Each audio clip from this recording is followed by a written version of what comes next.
on, first and foremost thing is, you must create an ambience of sweetness of emotion. This is devotion. That is a sustained sweetness of emotion. Oh, whom shall I fall in love with here? Believe me,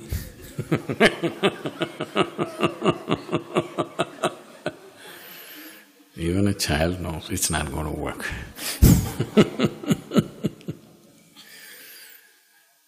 So, whom shall I fall in love with so that I'll have sweetness of emotion? Believe me, nobody is reliable. You must trust me, I have 3 lifetimes of experience. Everybody is fine for off and on. Is there somebody who'll pour you with sweetness of emotion every moment of your life? There is no such human being. Even those who are married to supposedly gods, even they went up and down.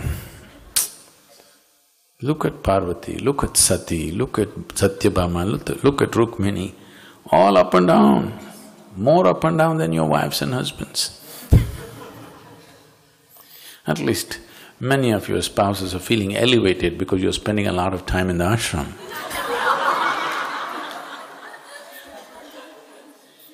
Relief is a big thing.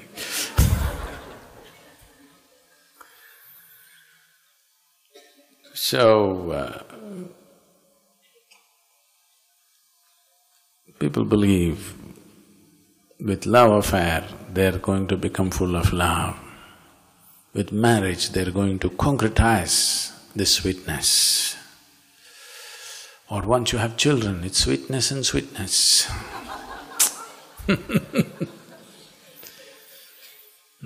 That's not the way life works. It happened one day.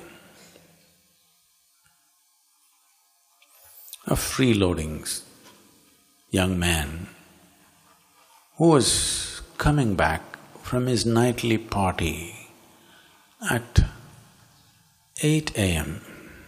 in the morning,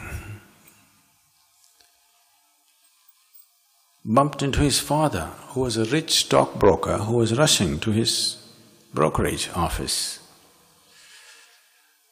Then the son, who was in a gay mood,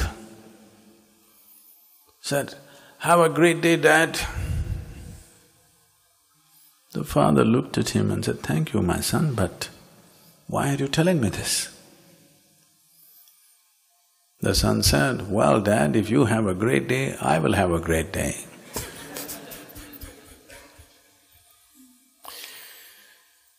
So, there are schemes inside schemes, okay? Let's not go into that. But what devotion means is, you create a love affair that doesn't need outside assistance. Simply, you fall in love with something. You know, a lot of people have chosen to fall in love with God because steady. Men and women are not reliable, dogs die too soon. God, it's a very intelligent love affair because you can shape it whichever way you want, because a love affair is meaningful not because of what happens between two people, it's meaningful because of the sweetness that it fills you with. Now you're in love with a divine entity, if it is energetically active, it's even better because it's even responding, or you have become receptive to what is always on. But nothing can go wrong with the love affair because there is no expectation as to what the other should do. Once there is no expectation of what the other should do, this is a successful love affair. You agree with me? Love affair goes bad because somebody does not fulfill your expectations, isn't it?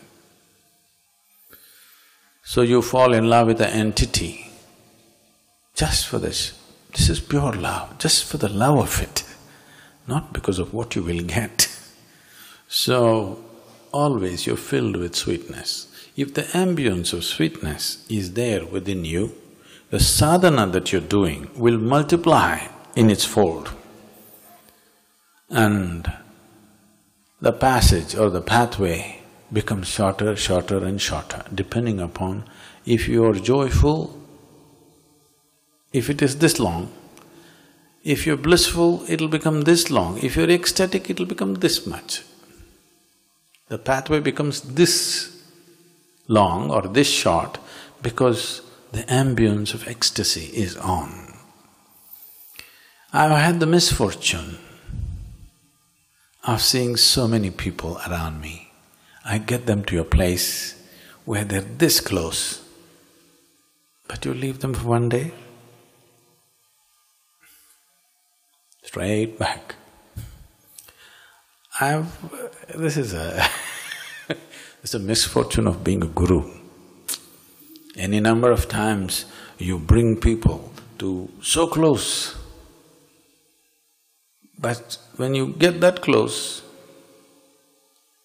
you have to leave them there because it's after all, realization is yours, not somebody else's.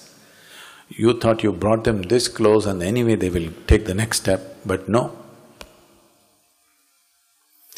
Because one of the biggest problems is the way you're educated, where there is no value for emotion, there's only value for the silly intellect that you carry, which creates any number of problems on a daily basis with just about everybody. You can't get along with anybody the moment you think you're reasonably intellectual, isn't it?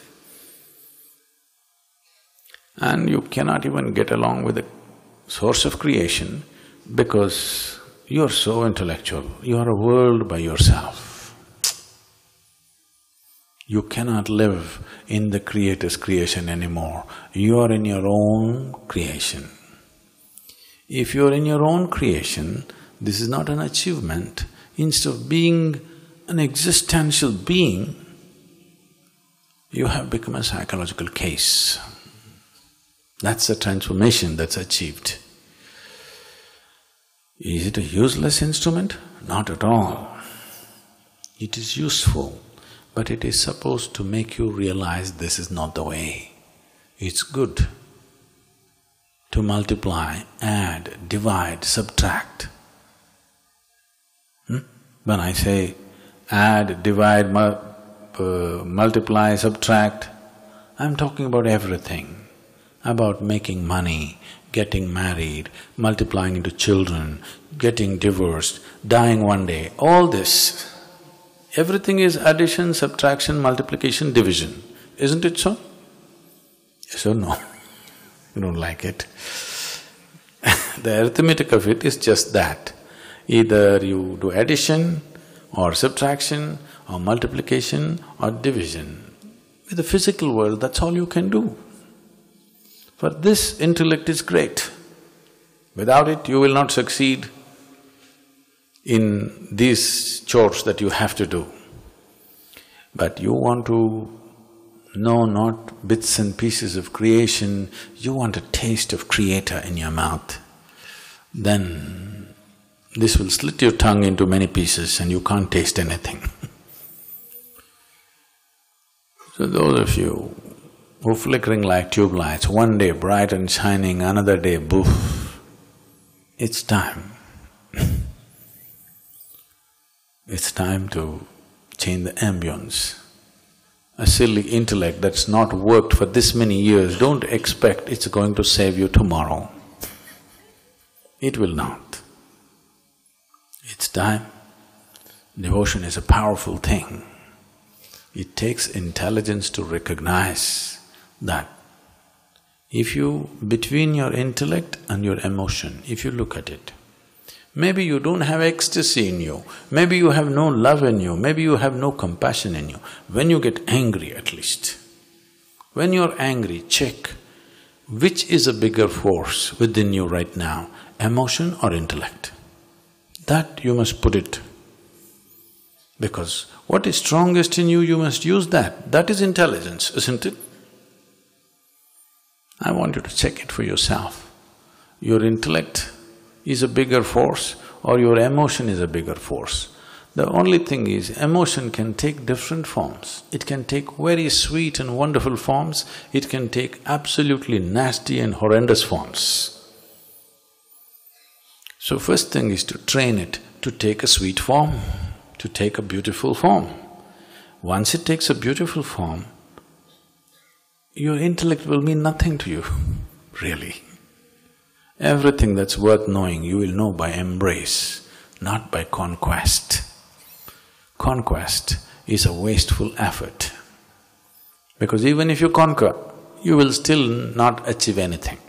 If you conquer this world, what are you going to do? Are you going to spread yourself around the world? You'll still be in the same one place, isn't it? You can just look powerful in front of other people. Let's say you are Alexander the Great. You conquered half the world or the whole world.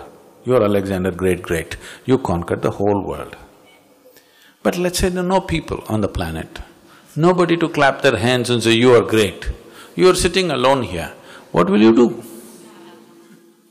I want you to imagine this. You got billions of dollars, but you're sitting alone here, what do? You need somebody to tell you you're great, you're great. You need idiots around you to tell you that you're fantastic, otherwise you'll feel horrible, isn't it? But if your emotions turn sweet, if you sit here alone, tears of ecstasy will come. In fact, you will want to be alone because it's too beautiful when you're alone. It's time to change the ambience because the sadhana that's been given to you in the form of the kriyas and the asanas, whatever, these are powerful forms. Your body and your energy is maturing, but your head is not maturing for a lot of you. This is a fact, I'm seeing every day. I see energy-wise, body-wise, things are maturing. This is not maturing, it's always in the way. It's time to do something about it. Sadguru, my father passed away last September. I am his elder son, I cremated him. So I took his Hastikalu and went to Trivedi Sangam, all these different places. Those time, all the people and Purohits, they were around us. Some people are saying he is already born. Some people are saying if you do the proper rituals, slowly his body will get formed. Some people are saying it's a creator's game. My question is, why would creator play a game where there is creation and there should be a mukti at the end? So all these cycles, with all this intelligence around us, is it really a creator's game? Because death is a very powerful experience I had last year. These questions came when my father died. I saw it in very close quarters. I touched his Hastikalu and I was doing the entire stuff. The same father whom I met, is in a different form, and some people are saying he's in the form of air right now. The primary question is, what is the end goal of this evolution, of all these lives and, coming up to the mukti? What is this end goal of evolution? Why creation? These questions come to you only when something hits you hard. Otherwise, it doesn't come. If you're very blissed out, you will never ask why creation, isn't it? Something pokes you, then you will ask why. Death is not new. Your father is not the first person to die. With all due respect to him and whatever emotions you hold for him, he's not the first one to die, right? Somebody died in your house also? Yes or no? Somebody died in your house also? Everybody has lost somebody, isn't it? Yes or no? It once happened. A rich man built a house, big house. It's been a tradition in this country, when you build a new house, you want to welcome some sage or saint or yogi to your house. So he invited a yogi to his house. He came. They treated him well, welcomed him, worshipped him, fed him well. And then they said, please give us a blessing. The yogi said, first let your father die, after you die, and then your children die. That man said, what? We brought you into our house, we treated you like a king, fed you well, and here you say, first my father should die, then I should die, then my child should die. What is this rubbish? The yogi was surprised. What did I say wrong? Is it not good? First if your father dies, then you die, then your children die. That means life is in the natural cycle. Before your father dies, if you die, that is not good. Before you die, if your children die, that is not at all good. First your father must die, then you must die, then your children must die. Is this not natural cycle of life? No. Shall I bless you? Yes. This is how life should happen, isn't it? Now, mortality, this is what we started off with. First your father must die, then the elder son. No, it's not yet time, we bless you with a long life, but next is you. Your younger brother should not die before you. First you must die, then younger one, and then the younger one. This is how it must go, isn't it? It's a good life. Now, suddenly you're shocked out of life because somebody, one person dear to you died. It's good. I'm not saying your father died, that's good. I'm saying you're struck with mortality, that's good. And it's important. It must strike you as young as possible. It's very important. You must take all your children for a tour of cremation ground once a year. It doesn't matter who is being cremated, you must take them there and sit there with the same emotion. If somebody very dear to you died, just like that, you must experience it, children must know it. If your children are conscious of mortal nature of their existence, they will live sensibly. If you know you're mortal, if you know as you sit here your time is tick, tick, tick, tick, tick going away, you will have no time to do anything stupid. Yes or no? You will have no time to do anything that you don't really care for. Right now, all kinds of idiotic things are done. So many unnecessary words, so many unnecessary actions created simply because you think you're immortal. If you knew experientially you're mortal, as you're sitting here, it's slipping away, your life, isn't it? Yes or no? As you sit here, it's slipping away.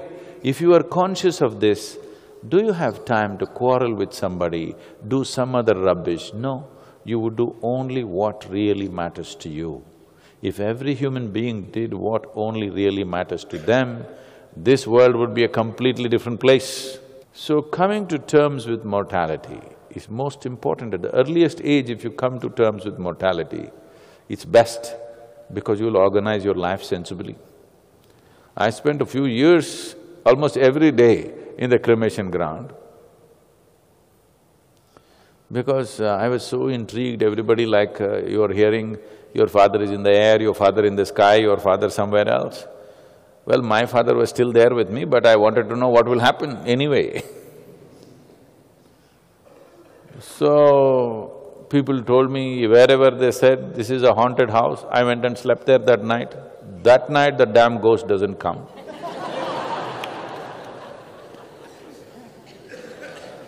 Some man says every Amavasya he goes and feeds blood to the ghosts, and he shows me his finger is all worn out by cutting it, every day feeding blood to the ghost.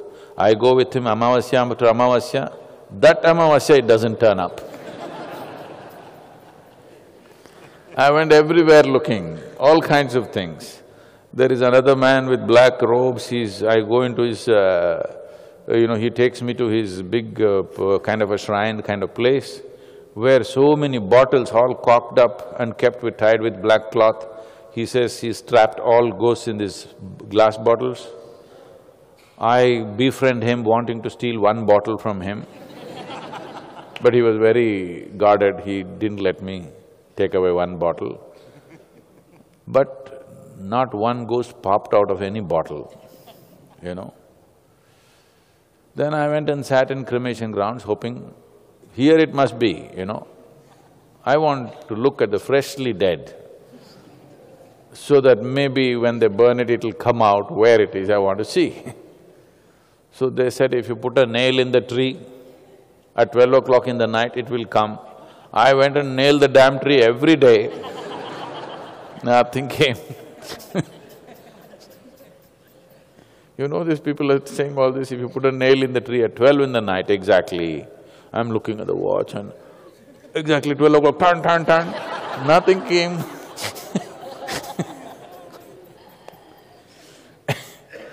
Then I sit there and people bring bodies and they all, they all cry and yell and everything, but nobody stays there long enough. They'll stay there for at the most half an hour, 1 hour, it starts burning, they're done, they have other things to do, So they go away. And unless you have put this pyre wide enough, firewood is expensive, so they put it narrow. Once it burns up, it'll happen that first the neck gets burnt very easily. So the head will roll off, it'll go, burning head. So I always go pick it up with a stick and put it back, because if the ghost is in the head, I want it to get out. Nothing came. Only when I turned inward, I found the ghost within. Wherever else I looked, I didn't find.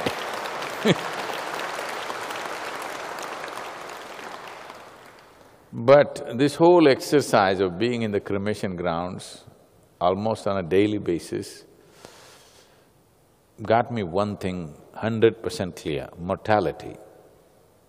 Very clear. No doubts about myself. I know this is time-bound.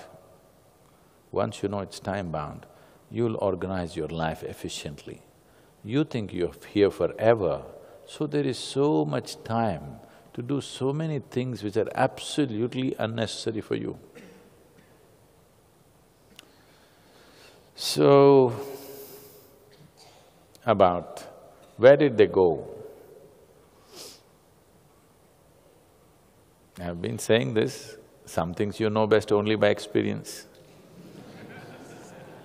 When you go for sure, you'll know. Or if you turn inward, now you will know. You understand? Whatever else we say will be ridiculous, because that which is not yet in your experience, if you speak about it, it will be just a wild story, isn't it? You may believe it, you may not believe. See, they told you 3 versions. Now you don't know which to believe. Maybe one of them is right, maybe all of them is right. Even if I vouch for one of them, what will happen? You still don't know, isn't it? Don't go like this. This is not the way to know it. If you want, all you're asking is, what is the nature of my life? If you want to know what is the nature of my life, are you alive? I'm just checking. Yes. Hello, you still alive? Okay, you're moving, it should be. So this is the time to know what is the nature of my life, isn't it? Yes or no? This is the time to know. If you ask me, I will tell you something. I may tell you what is true, but as far as you are concerned, it's just another story, isn't it? Don't waste your life on that. If you want to know really, right now this is a casual inquisitiveness because your father's death has hit you in the face. You will see in 2 months' time you will be fine, you will have no such urges to know. So that's why I said every day you must go and sit in the cremation ground. Then an urge will come, you can't live without knowing. If such an urge comes, that you cannot live without knowing this, then if I give you a method, it'll work wonderfully well. Now, the urge is just curiosity, simply. You want to know, just like that on the side. This is not a side business. Your life is not side business, it's a main business, isn't it? Yes or no?